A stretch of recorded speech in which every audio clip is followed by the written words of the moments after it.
Ce podcast vous est présenté par le Centre Patronal, organisation économique offrant des services d'assurance sociale, des conseils juridiques et des formations continues. Laurent, Olympe, une société vraiment dans la technologie, qui exploite la technologie pour offrir des services aux entreprises. Est-ce que tu peux d'une manière, et ça va être un challenge, d'une manière simple, expliquer pour que tout le monde comprenne l'objectif et ce que vous offrez sur le marché aujourd'hui? Oui, tout à fait. Donc, la façon, je dirais, la plus simple d'aborder notre approche, c'est de faire la correspondance entre le monde informatique de l'entreprise et puis ce qu'on a sur un ordinateur ou sur un smartphone. Donc, si on prend un ordinateur, connecté à cet ordinateur, on a un clavier, un écran, une souris, une connexion Internet. Et puis, qu'est-ce qu'on installe sur cet ordinateur? On installe un système d'exploitation. Donc Windows, iOS, Android sont des systèmes d'exploitation. Et ce système d'exploitation, qu'est-ce qu'il permet de faire? Il permet de bien gérer ces différents périphériques qui sont connectés au device, donc à la machine, et de faire tourner des applications dessus. Donc maintenant, on va transposer ce schéma-là au monde de l'entreprise. Les entreprises, ces dernières années, elles se sont énormément digitalisées. Il y a quasiment tout qui est digitalisé. Et donc, en fait, elles se retrouvent avec tout un tas de services dans l'entreprise. Un fichier client, un système de gestion des clients, un système de gestion des commandes, un système de gestion des usines, etc. Et en fait, il faut voir tous ces systèmes-là comme le clavier, la souris, l'écran de l'ordinateur. Donc, qu'est-ce qu'on apporte, nous ? On apporte ce système d'exploitation qui va permettre d'exploiter tous ces services-là et de créer des applications qui vont utiliser tous ces différents systèmes-là dans l'entreprise. Ok, donc c'est un système de, comment dire, une sorte de centralisation et de coordination de tous les outils IT qu'une entreprise peut avoir. Exactement, les outils et les données.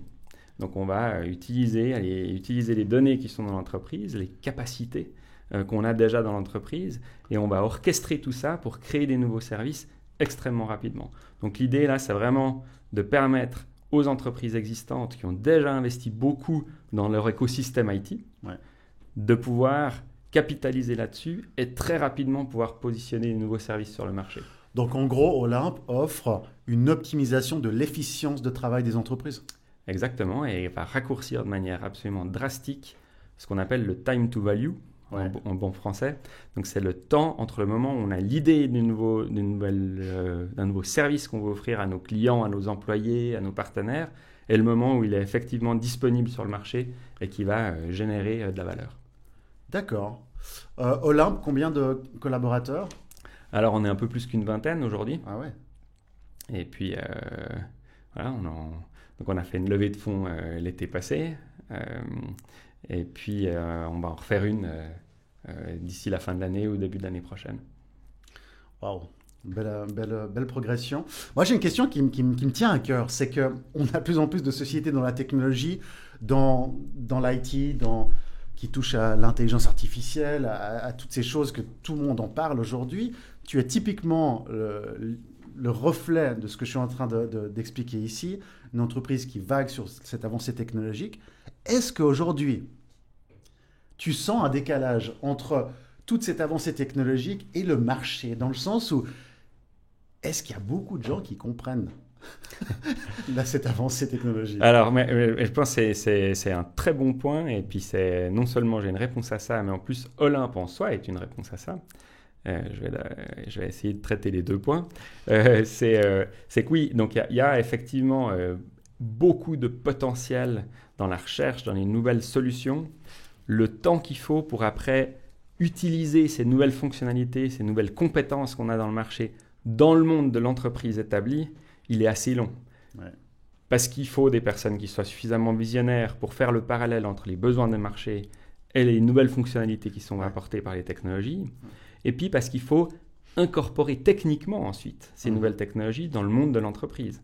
Et c'est d'ailleurs exactement là qu'on se positionne. Quand je faisais l'analogie tout à l'heure avec le système d'exploitation pour l'entreprise, c'est vraiment Olympe va permettre de packager ces nouvelles technologies dans ce qu'on appelle des briques, donc c'est des espèces d'éléments réutilisables et plus faciles d'utilisation que la technologie pure, dans le monde de l'entreprise, de manière à ce que ces nouveaux éléments technologiques viennent s'interfacer, viennent s'ajouter à l'existant qu'on a dans l'entreprise. Mais c'est difficile pour toi de vendre ça aux sociétés ou de faire comprendre Alors, c'est toujours difficile de vendre un produit. Ça serait bien prétentieux de ma part de dire que c'est facile de vendre un produit, ou naïf. Ouais. C'est toujours difficile de vendre un produit. Par contre, dans les entreprises, il y a des gens qui sont visionnaires, il y a des gens qui veulent aller de l'avant, et il y a des entreprises qui sont en avance technologiquement. Nous, on a plusieurs clients, des multinationales, qui sont vraiment, qui ont soif de digitalisation, qui ont soif d'accélération de cette digitalisation. Parce qu'elles ont le choix, tu penses ? Je pense qu'il y a une volonté stratégique, évidemment, de se positionner. Aujourd'hui, c'est un avantage compétitif. Ouais. Si on est rapide à dégainer des nouvelles solutions digitales sur le marché, c'est un avantage compétitif, c'est assez évident. Donc ça, c'est une première chose. Mais après, il faut les bonnes personnes aussi à l'interne, il faut les budgets. Mais je crois que moi, j'ai le sentiment qu'ici, l'Arc Lémanique, on est bien servi. Il y a beaucoup de grandes entreprises, il y a de l'innovation, il y a du budget. Est-ce que ça va pas devenir de plus en plus une condition de survie, cette volonté de embrace technology? Est-ce que les sociétés qui sont un petit peu en retrait par rapport à ça, je veux pas être cru, mais est-ce qu'elles ont un avenir? Alors, je pense que l'avenir des sociétés qui ne vont pas dans le digital doit être dans une excellence artisanale. Parce qu'on ne peut pas être... je vais enfoncer des portes ouvertes, mais le marché se globalise. Les salaires sont relativement élevés en Suisse, bien que ce ne soit pas le pire, mais les salaires sont élevés en Suisse. On doit être super efficace sur l'innovation, sur la digitalisation. Si ce n'est pas ici que ça se fait, ce sera dans un autre pays, dans une autre région, où ils vont être plus rapides et ils vont gagner plus vite. Toute l'industrie se digitalise. Alors moi, je pense que même on peut dire c'est digitalisé, parce qu'il ne reste plus grand-chose à digitaliser. Maintenant, il faut tirer de profit de cette digitalisation. Et c'est vraiment là le challenge. Et je pense que les grandes multinationales, elles ont les moyens de se déployer. Des fois, c'est des problématiques plus d'inertie. Ouais. Là où c'est probablement beaucoup plus difficile, c'est au niveau des PME qui n'ont peut-être pas forcément le budget ou qui n'ont pas forcément les bonnes personnes en interne qui connaissent ces nouvelles façons d'aborder la technologie et d'accélérer les choses. Ouais. Et c'est là que je pense qu'il y a des grands défis qu'il faut qu'on adresse au niveau du pays. Justement, alors parfaite transition. L'AI, qui pour moi me passionne parce que je pense que c'est super intéressant, autant de le voir en opportunité ou avec la casquette risque, parce qu'il y en a clairement qui sont bien présents. Le pays, comment est-ce qu'il peut réagir? Dans le sens, est-ce que tu as l'impression, avec ton regard de CEO d'Olympe, que pédagogiquement, on dépense assez d'énergie et d'argent pour déjà sensibiliser d'une manière un peu plus importante et concrète le pays et la population sur cette avancée technologique qu'est l'intelligence artificielle? Alors, on peut et on doit toujours mieux faire. Nous, le challenge en Suisse, c'est toujours le même. C'est qu'on est un pays minuscule, avec une présence relativement importante au point de vue diplomatique, mais ça reste une force économique qui est ridiculement faible. Et les pays qui font la loi dans ce monde de l'intelligence artificielle, c'est les grands pays qui ont très bien compris l'importance d'investir là-dedans, que ce soit au niveau militaire ou au niveau économique. Ouais. Comment faire pour qu'un pays comme la Suisse puisse progresser là-dedans? Alors, honnêtement, là, ça sort complètement de mon domaine de compétences. Mais ce qui est certain, c'est qu'on doit s'y mettre. On doit creuser ça. On doit s'organiser pour trouver des solutions pour que le tissu économique s'imprègne des nouvelles capacités qu'on a, dans le nouveau potentiel qu'on a dans cette industrie, les nouvelles technologies. Moi, les discussions que j'ai, elles sont biaisées parce que forcément, j'ai des discussions avec des gens qui viennent chercher des informations de ce type-là. Mais je suis quand même souvent surpris et, je dirais, heureux de voir que les entreprises, elles cherchent des solutions pour accélérer, pour être dans le truc. Comment est-ce que je vais faire? Tu parlais de l'intelligence artificielle juste avant. Comment est-ce que je vais faire pour tirer profit de l'intelligence artificielle. Et souvent, c'est même presque des questions à demi voilées, c'est qu'est-ce que c'est l'intelligence artificielle? Et c'est vrai que il faut commencer par là. Ouais. Et puis, c'est seulement une fois qu'on a compris ce que c'était, comment ça s'utilise, qu'on peut commencer à faire des ponts avec son métier, de se dire, voilà, l'intelligence artificielle, c'est un mot, mais à un moment donné, ça sert à des choses. Et moi, alors on en a vu des projets où des clients qui se disent « Ah, mais cette nouvelle technologie, alors moi je vais en faire bon usage, je veux l'utiliser dans mon marché. » Puis finalement, on se rend compte que ce n'était pas du tout ce qu'il fallait. On a vu 2-3 trucs comme ça avec la blockchain notamment. Oui. Donc ça fait partie aussi de l'innovation. Si on veut innover, il faut accepter de se planter. Si on ne se plante pas, c'est qu'on n'a pas assez innové. Si on veut innover, il faut accepter de se planter. Ça démontre ton esprit d'entrepreneur. Qu'est-ce qu'il faut aujourd'hui en Suisse? Alors tu vas me dire, ça dépend des industries, mais qu'est-ce qu'il faut aujourd'hui pour être un bon entrepreneur? Qu'est-ce que ça demande? On peut parler de sacrifice, on peut parler de travail ou alors de volonté aller à contre-courant. Comment tu vois ça? Alors... qu'est-ce que c'est comme tu dis, je pense, qu'est-ce que c'est qu'un bon entrepreneur? Ça dépend de manière très très proche, ça va dépendre du contexte dans lequel on est en train de parler. Moi, je pense que dans le monde que moi je connais, le monde des startups, de la technologie, de la recherche et développement, ce qu'il faut, c'est de la persévérance, de la pugnacité, une vision claire et solide de là où on veut aller. Et on en discutait en aparté juste avant cette interview. Moi, je pense qu'il y a des... Moi, j'ai fait beaucoup de sport avant. Le sport d'endurance apprend à modérer un petit peu son effort, on apprend qu'il y a des moments qui sont difficiles, des moments difficiles. Après, il y a des moments qui sont faciles. Dans les moments faciles, il faut savoir lever le pied pour réserver un petit peu d'énergie pour les moments qui seront de nouveau difficiles, qui viendront après. Et je crois que moi, ce qui m'a apporté le sport, ce que ça m'a apporté, notamment la montagne, les longues courses en montagne, c'est vraiment cette notion de un peu de sinusoïde. Des moments ça va bien, des moments ça va moins bien. Et en fait, celui qui passera la ligne d'arrivée, c'est celui qui aura passé tous ces moments difficiles sans perdre espoir, sans perdre le courage d'avancer.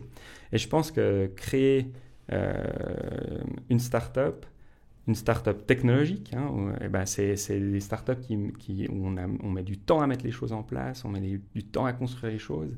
C'est exactement la même chose. Il y a des hauts et il y a des bas. Et en fait, si à chaque bas, on s'effondre et c'est la fin du monde, etc., c'est pas comme ça que ça marche, en fait. C'est à chaque fois qu'il y a un bas, on sait qu'il faut... Mais ça justement, en Suisse, est-ce qu'il n'y a pas cette perception populiste, on va dire, de l'échec ou du moins bien? C'est clair.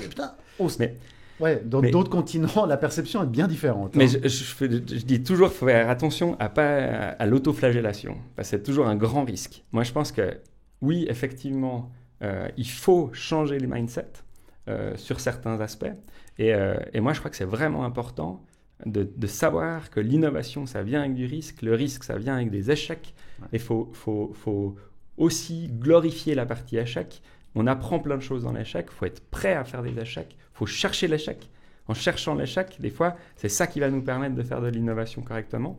Et je pense que ça, c'est vraiment quelque chose qui est très important. Moi, j'ai pas tellement l'impression que c'est tellement imprégné dans notre culture, cette peur de l'échec, ou ça l'était peut-être. Moi, quand je discute un peu autour de moi, alors de nouveau, j'ai une perspective qui est un peu biaisée, mais j'ai des gens qui n'ont pas peur de l'échec. Mais peut-être pas peur, mais peut-être honte.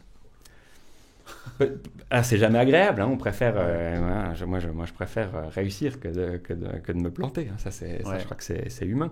Mais je crois que disons, si on a peur d'échouer, je vais être un peu dur, mais c'est qu'on n'a pas le bon mindset pour lancer ce genre de choses-là.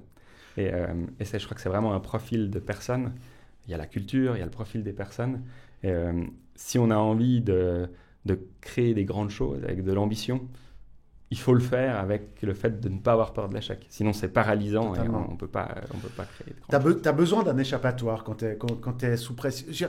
Parce que on a souvent l'impression qu'on met en avant ces magnifiques success stories, parce que l'entreprise c'en est clairement une. mais qu'on ne souligne pas. C'est ce qu'il faut faire pour arriver là souvent. Donc, pour arriver à gérer autant de choses que tu as gérées ces 5-6 dernières années, tu as besoin impérativement d'un échappatoire. Ça peut être du sport, ça peut être ta famille, ça peut être, je ne sais pas. Oui, j'en ai un. C'est le sport. C'est pas toujours facile à garder parce que quand on est fatigué, c'est pas toujours simple de trouver l'énergie pour aller faire du sport. Mais je pense que le sport, c'est vraiment l'élément clé qui permet de tenir le rythme pour plusieurs raisons. La première, c'est que biologiquement, on a été conçu pour, lorsqu'on accumule du stress, c'est pour fuir devant un prédateur préhistorique. Mais aujourd'hui, c'est vrai qu'on accumule du stress assis, voire avachi sur une chaise de bureau. Donc, à un moment donné, ce stress accumulé, il faut le faire sortir. Et le meilleur moyen pour ça, c'est d'aller courir un moment, d'aller faire du sport, quel qu'il soit. L'avantage de la course à pied, c'est qu'il suffit de mettre des baskets et en général, on peut partir. L'autre chose aussi, c'est d'aller faire de la course à pied ou de la balade. C'est quelque chose qu'on peut faire seul. Si on a l'hygiène de laisser le téléphone au bureau ou de ne pas répondre aux appels, etc., pendant qu'on court, c'est un moment où on est seul. On peut prendre un petit peu le temps de réfléchir aux choses, on peut réfléchir à des objectifs un peu plus à long terme, on peut prendre du recul par rapport aux choses. Et ça, je pense que c'est vraiment important d'avoir ces petites bulles qui s'isolent dans la semaine, de manière à pouvoir se ressourcer. Et moi, c'est vraiment un élément absolument clé dans mon quotidien. Et comme je disais au tout début de la réponse à cette question, c'est que le côté un peu cercle vicieux de ça, c'est que dans les moments vraiment durs de coups de bourre, on a tendance à être fatigué, à diminuer le temps qu'on met dans le sport, ce qui va encore renforcer cette sensation de fatigue. Et puis donc du coup, de se remettre après à faire du sport, c'est toujours un moment qui est un petit peu difficile et il faut un peu de force et de volonté pour ça. Tu dis un des échappatoires, c'est de se retrouver seul. Et moi, je suis très aligné à ce que tu dis. Mais j'ai une question piège pour toi. Toi qui es dans la technologie, dans l'innovation, est-ce que tu as l'impression qu'on a justement trop de distractions? Est-ce que tu as l'impression que c'est de plus en plus difficile pour, par exemple, les nouvelles générations? Toi et moi, on est vieux, mais les nouvelles générations, c'est de plus en plus compliqué ou challenging de comprendre l'importance et de prendre ce temps de se retrouver seul, 125 objets connectés sur nous. Ouais. Et est-ce que ça, tu penses, ça peut avoir des dégâts dans le marathon d'une vie? Alors, si je réponds comme ça au premier degré à ça, oui, je pense que ça a énormément de dégâts. Et je pense que c'est vraiment très, très important qu'on garde notre relation à ce qui nous reste de nature et d'air libre et de ne pas complètement digitaliser nos vies. Maintenant, évidemment, si je prends un peu de recul par rapport à ce que je viens de dire, je suis simplement en train d'avoir une parole déjà de vieux con qui dit c'était mieux avant. Donc, les choses changent, les choses s'adaptent, les jeunes sont nés là-dedans. Je pense qu'ils trouveront leurs moyens pour s'approprier ces nouvelles technologies sans que ça phagocyte leur vie. Il y aura des nouvelles façons de vivre leur vie. Et eux aussi, un jour, ils auront plein de reproches à faire à la génération qui suivra.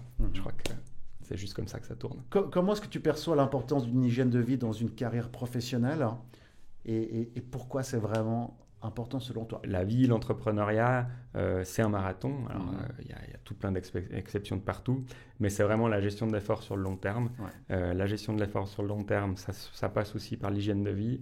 Là, de nouveau, c'est quelque chose qui est difficile quand on est fatigué, quand on a beaucoup de choses sur la tête, de prendre encore le temps, cérébralement parlant, de penser à s'alimenter correctement, à faire du sport au bon moment, à dormir suffisamment. C'est pas toujours facile, mais je crois que sur le long terme, c'est vraiment quelque chose qui paye. Et c'est vrai que dès que les mauvaises choses s'installent, c'est vraiment difficile de reprendre le dessus. Donc moi, je crois que c'est vraiment quelque chose où on doit toujours être super vigilant. Et comme je disais tout à l'heure, c'est comme la gestion un peu du sport de haut niveau. C'est quelque chose où on a tous les jours être attentif à ce qui se passe, attentif à ce qu'on est en train de faire, attentif à comment on va faire pour tenir sur la durée. Alors, une autre thématique du tous les jours, quel genre de manager es-tu? Quel genre de patron es-tu? Et puis, est-ce que tu vois vraiment un chiffre depuis il y a 20 ans et aujourd'hui, une évolution dans le management? Oui, certainement. Après, je ne pense pas que c'est à moi qu'il faut poser la question, mais ce que j'essaie d'être, en tout cas comme manager, c'est j'essaie vraiment de... J'aime beaucoup cette phrase de Saint-Exupéry que je vais mal retranscrire, mais que je dis, c'est si tu veux faire découvrir la mer à des gens, faut pas leur expliquer comment construire un bateau, il faut leur donner envie d'aller découvrir la mer. Ouais. Donc c'est vraiment quelque chose que j'essaie d'appliquer chez nous, c'est vraiment d'inspirer les gens, de pas passer par vraiment, faut faire ça, mais d'expliquer là où on veut aller, montrer la voie, et après d'essayer d'accompagner autant que faire se peut pour que les choses elles aillent dans le bon sens. Alors évidemment, ça a des contraintes sur le recrutement, parce qu'il faut recruter des gens qui sont les bonnes personnes pour ce type de... Donc les soft skills sont très importants. Exactement. Ouais. Et puis après, il y a une autre chose aussi qui est importante pour moi, c'est je dirais, l'éthique. Le côté culturel des gens. J'ai vraiment envie d'avoir des gens avec qui je me sens bien, en qui j'ai confiance, en qui j'ai envie de relever des défis et j'ai envie d'avancer. Ouais. Et donc j'ai vraiment envie de créer ce côté un peu familial, autant que faire se peut, dans l'entreprise, qui n'est pas toujours facile, hein, parce que de nouveau, on court à gauche, à droite, et des fois, mais d'ailleurs ça c'est un peu une frustration que j'ai au quotidien, c'est que j'ai assez peu de temps pour les gens. Et ça, je trouve que c'est dommage. Les prochaines étapes pour Olympe, les prochaines choses à venir, qu'est-ce qui va se passer ces prochaines années? Oui, alors là, cet été, on a un élément clé pour nous, c'est qu'on a une version qu'on appelle Community du logiciel. Donc, c'est juste un autre nom pour dire que c'est une version gratuite du logiciel. Donc ça, c'est un élément clé parce que c'est vraiment quelque chose qu'on voulait avoir depuis le début. Ouais. C'est quelque chose qui permet de démocratiser notre produit, de pouvoir faire profiter à des plus petites entreprises des capacités apportées par notre produit et puis d'onboarder plus de développeurs dans cette initiative qui ne sont pas forcément les développeurs de nos clients, mais qui sont des développeurs qui utilisent cette technologie par curiosité, par amusement, etc. Ça, c'est une stratégie pour faire du teasing pour les versions payantes? Bien sûr. Alors, exactement, oui. Donc, alors, c'est pas que ça, mais c'est ce qu'on appelle freemium, c'est tout à fait juste. Donc, freemium, c'est quoi? C'est qu'il y a une version gratuite. Et la version gratuite, évidemment, elle est limitée parce que sinon, il n'y a aucun sens d'avoir une version payante. Donc, il y a des limitations, mais qui sont des limitations qui impactent les entreprises, qui n'impactent pas les individus. Ça permet que les individus puissent utiliser ça pleinement. Mais après, dans le monde de l'entreprise, si on veut utiliser ça, pour pouvoir utiliser ça dans un monde où on a besoin de sécurité, on a besoin de fiabilité, alors on doit passer à la version payante. D'accord. Et évidemment, le fait d'avoir une communauté, le fait d'avoir un produit gratuit, ça va améliorer aussi la visibilité de notre marque. Ouais. Et donc, du coup, on s'attend à ce qu'il y ait des retombées à terme. Alors ça, c'est pas du court terme, c'est du long terme. Des retombées sur la version. Et ça, dès cet été? Alors cet été, on est en train maintenant ces jours-là, on est en train d'ouvrir le produit. Pour l'instant, c'est sur invitation. Et puis on va étendre ça de plus en plus. Et l'objectif, c'est d'avoir quelques milliers d'utilisateurs d'ici la fin de l'année. Excellent. Et en termes stratégiques de ton entreprise, ces prochaines... Alors, donc ça, c'est la première étape, c'est cet été, c'est cette partie communauté. Et puis après, à la fin de l'année, c'est le sang des startups, c'est l'argent. Il faut qu'on relève de l'argent à la fin de l'année, au début de l'année prochaine. Donc, on va essayer de faire une beaucoup plus grosse levée de fonds que la dernière fois. Pourquoi? C'est parce que le marché qu'on vise, c'est un marché qui est très grand, très vaste. Et donc, du coup, il faut des grands moyens pour l'adresser. Donc, on est obligé d'accélérer fortement par rapport à ça. Et donc, on va chercher des investisseurs qui sont prêts à faire le pari d'une captation de cet énorme marché. Ouais. Et donc, du coup, c'est des investissements qui vont être assez conséquents. Merci beaucoup pour ton temps. Merci à vous, c'est un plaisir. Ce podcast vous a été présenté par le Centre Patronal. organisation économique offrant des services d'assurance sociale, des conseils juridiques et des formations continues.